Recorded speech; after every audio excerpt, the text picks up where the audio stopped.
Halo semuanya, nama aku Andina Putri Kurniawan dengan NIM 031. Dan hari ini aku akan menjelaskan tentang sistem reproduksi, di mana dia adalah suatu sistem penting di tubuh manusia. Nah, sistem endokrin ini adalah sistem yang terdiri dari berbagai kelenjar yang menghasilkan hormon. Dan fungsi hormon ini itu sangatlah luas dan juga penting, karena mengatur banyak aktivitas tubuh seperti pertumbuhan, metabolisme, suasana hati, tidur, fungsi sensual, dan juga reproduksi.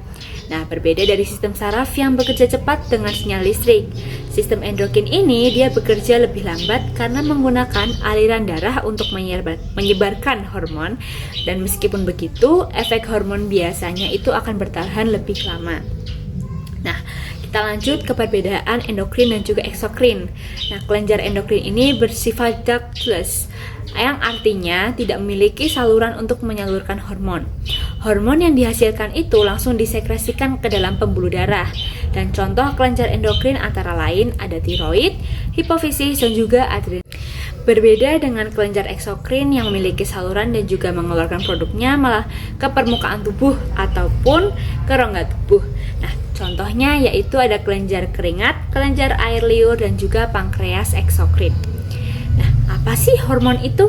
Hormon itu adalah senyawa kimia yang dihasilkan oleh sel atau kelenjar endokrin dan berfungsi sebagai sinyal pengatur aktivitas sel lainnya.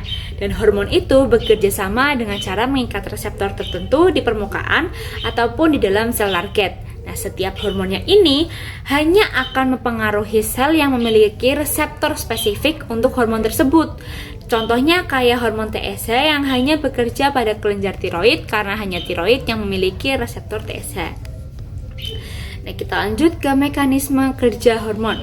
Nah, setelah masuk ke peredaran darah, hormon itu akan mencari dan berikatan dengan reseptor targetnya, yang dimana efek ini bisa berupa peningkatan sintesis protein, perubahan permeabilitas membran sel, aktivasi ataupun aktivasi enzim, serta stimulasi kontraksi otot polos dan juga jantung.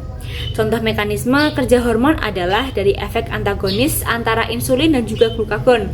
Insulin itu menurunkan kadar gula darah, sedangkan glukagon itu menaikkan kadar gula darah. Selain itu ada juga efek sinergis dan juga permisif, di mana dua hormon itu bekerja sama atau satu hormon itu membantu kerja hormon lain. Ada regulasi hormon feedback. Nah, sistem endokrin ini juga mengatur melalui mekanisme feedback, yaitu umpan balik. Nah, ada dua jenis feedback, ada negatif dan juga positif. Feedback negatif itu lebih umum terjadi. Contohnya pada saat hormon dari tiroid itu meningkat, maka hipofisis itu akan mengurangi produksi TSH. Sedangkan feedback positif itu lebih jarang karena contohnya saat terjadi pada persalinan yang dimana hormon oksitosin itu memicu kontraksi rahim, dan kontraksi ini justru sangat merangsang lebih banyak oksitosin lagi. Nah, selain itu ada juga regulasi reseptor, yaitu upregulation jika kadar hormon rendah dan downregulation jika kadar hormon terlalu tinggi. Nah, fungsi hormon itu memiliki peran penting dalam menjaga homeostasis tubuh, mengatur metabolisme dan juga energi, pertumbuhan dan perkembangan, fungsi reproduksi, dan juga ritme sirkadian. Nah, contohnya seperti hormon tiroid mengatur metabolisme basal. Hormon pertumbuhan mengatur tinggi badan dan massa otot, sedangkan hormon melatonin itu membantu mengatur pola tidur. Nah, ada beberapa kelenjar dari endokrin utama dalam tubuh, antara lain ada hipotalamus, hipofisis yang sebagai pusat kontrol, tiroid dan paratiroid untuk metabolisme dan juga kalsium, pankreas untuk regulasi gula darah, adrenal untuk respon stres, pineal untuk ritme sirkadian, timus untuk sistem imun, serta gonad atau ovarium dan testis itu untuk hormon seks dan juga reproduksi. Kita bakal bahas tentang hipotalamus dan juga hipofisis. Hipotalamus itu berada di dasar otak dan menghubungkan sistem saraf dengan endokrin, di mana ia akan mengeluarkan hormon pelepas dan penghambat untuk mengatur hipofisis. Hipofisis sendiri juga disebut dengan master gland karena mengontrol banyak kelenjar lain.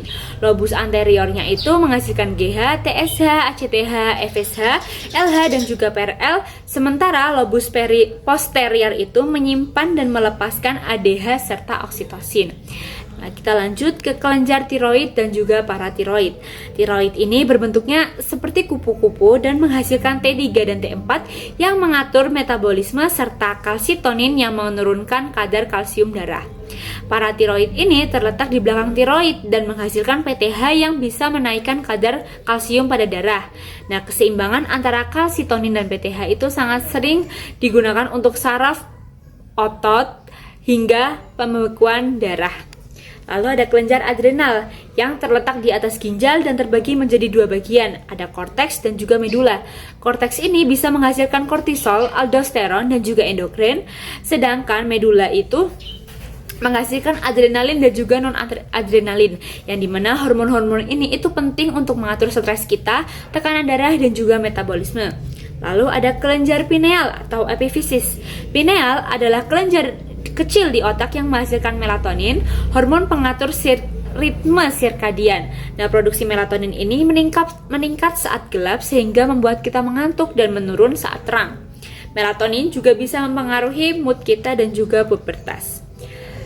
Lalu ada pankreas, di mana memiliki fungsi eksokrin dan juga endokrin. Sebagai kelenjar endokrin, ia itu memiliki pulau Langerhans yang menghasilkan insulin, glukagon, somatostatin, dan juga polipeptida pankreas. Insulin ini juga menurunkan gula darah, dan glukagon itu berfungsi untuk menaikkan gula darah.